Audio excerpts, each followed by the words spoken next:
Frantic, cornered, and unraveling in real time. Donald Trump is spiraling this morning because the political stunt he thought would save him is detonating instead. The MAGA scheme to drag Hillary and Bill Clinton into depositions over Jeffrey Epstein was supposed to be a distraction, a revenge fantasy for the base. Instead, it is collapsing into something far more dangerous for Trump, because the cameras are rolling, the press is circling, and one devastating question is breaking through the noise. Why are FBI 302 interview records from survivors, minors who have accused Donald Trump of sexual assault, missing from the Department of Justice files? Missing. Not delayed, not redacted. Missing. And innocent people don't make evidence disappear. You can feel the panic setting in.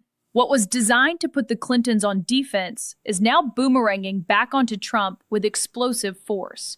Lawmakers are demanding answers. Reporters are pressing harder. And Trump's allies are fumbling through hollow talking points that sound less like transparency and more like a cover-up cracking under pressure. These are not routine documents. These are potentially incriminating admissions, records that could carry legal consequences, not just political embarrassment. And the fact that they are vanishing while Republicans are boasting about openness is grotesque. This isn't strength.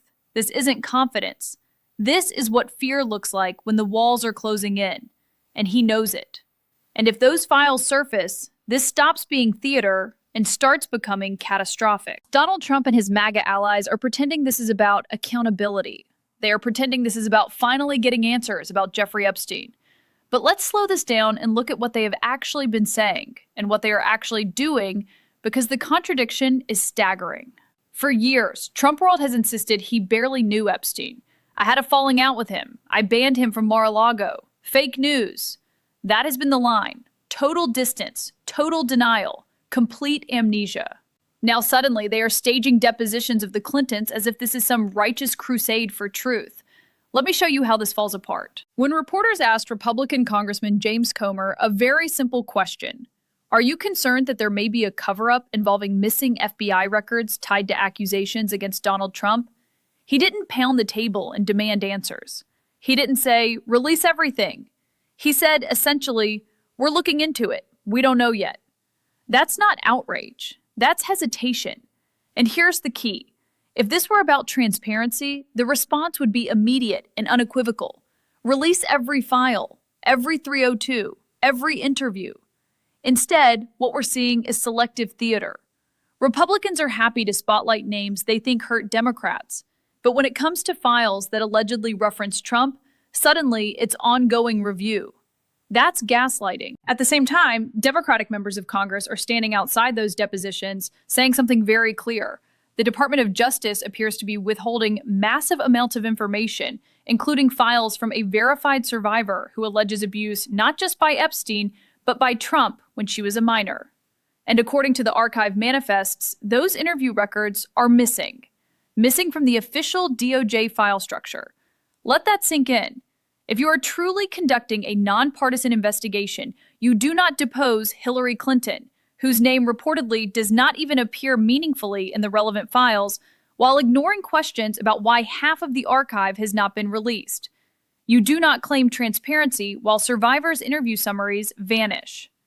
And then there's the spin machine. MAGA lawmakers are running to friendly media saying, look at all the documents we released, thousands of pages, millions of images.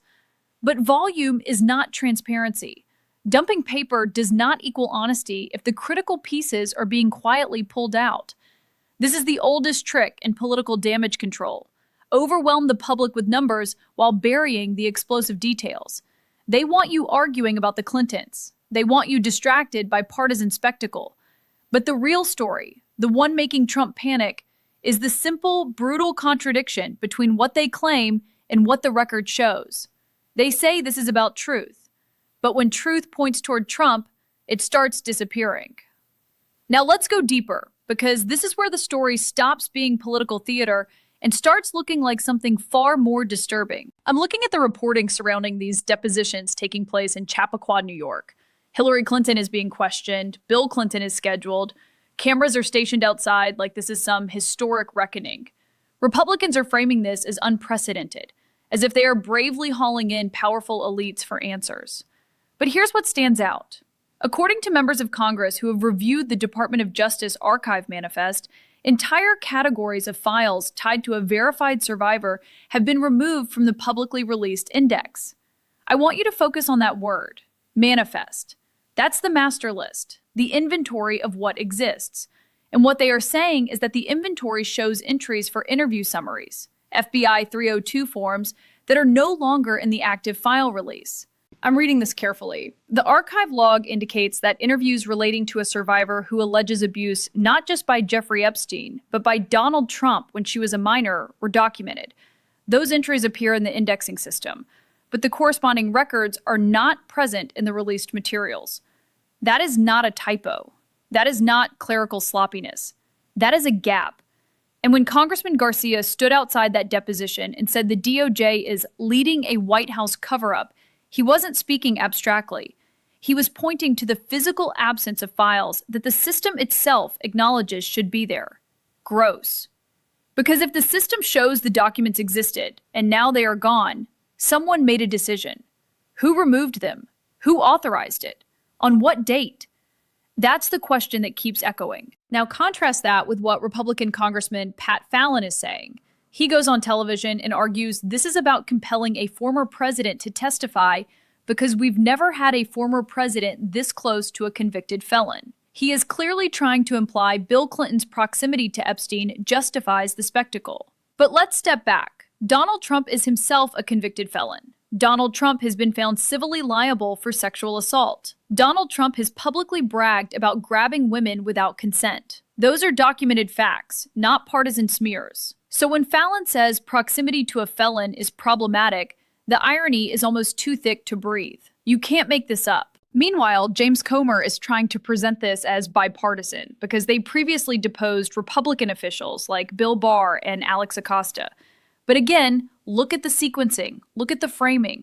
The cameras are outside Clinton's home, not outside Mar-a-Lago, asking why potentially incriminating 302 summaries are missing. This is the cabal protecting the cabal. And then there's the international layer that's starting to look equally troubling. The former president of the World Economic Forum, Borge Brende, who was publicly chummy with Trump at Davos, is now stepping down following scrutiny over his past communications with Epstein. Reports indicate he previously claimed he was unaware of Epstein's criminal history, yet file disclosures suggest he exchanged messages, even responding with a thumbs-up emoji to a link referencing Epstein's sentence. A thumbs up after a conviction. You cannot script a more grotesque symbol of elite detachment. And it reinforces the broader pattern. Powerful figures minimizing, denying, distancing, until documentation surfaces that contradicts their public posture. This is not random. This is systemic. You have an archive manifest showing missing entries. You have lawmakers acknowledging files tied to a survivor are absent. You have Republicans loudly demanding depositions of Democrats while dismissing concerns about records that allegedly implicate Trump. This is not transparency in progress. This is narrative control in motion. And the deeper you look, the more it appears that what's being staged as an investigation is actually a defensive maneuver, an attempt to flood the zone, muddy the waters, and hope the public loses focus before the missing pieces resurface. Because if those pieces do resurface, this isn't just embarrassing, it's devastating. And here's where this stops looking like an isolated controversy and starts looking like a pattern of systemic unraveling. Because while this deposition spectacle is unfolding, what is Trump's ecosystem doing? They are pivoting hard. The moment the pressure starts building over missing DOJ files, suddenly the conversation shifts to Greenland, to Cuba, to Iran, to strategic Arctic dominance. It's a flood the zone strategy so transparent it's almost insulting. One minute, Republicans are insisting they are laser focused on transparency in the Epstein investigation. The next minute, they are on television talking about annexing Greenland as if we're in some 19th century imperial fever dream. It's a vital asset. It's strategic. Think of Alaska. This is magical thinking wrapped in nationalist bluster. You can feel the deflection. Because when legal exposure rises, the rhetoric escalates. Trump allies start ranting and raving about global threats, about strangling regimes in Cuba, about projecting power in the Arctic. It's chaos messaging. It's distraction by design. And let's talk about instability. This is a man who has already been found civilly liable for sexual assault, a man who is a convicted felon, a man who routinely confuses names, dates, and basic facts at rallies while rambling in grievance-fueled monologues. And we are supposed to believe that he is calmly orchestrating a principled oversight investigation?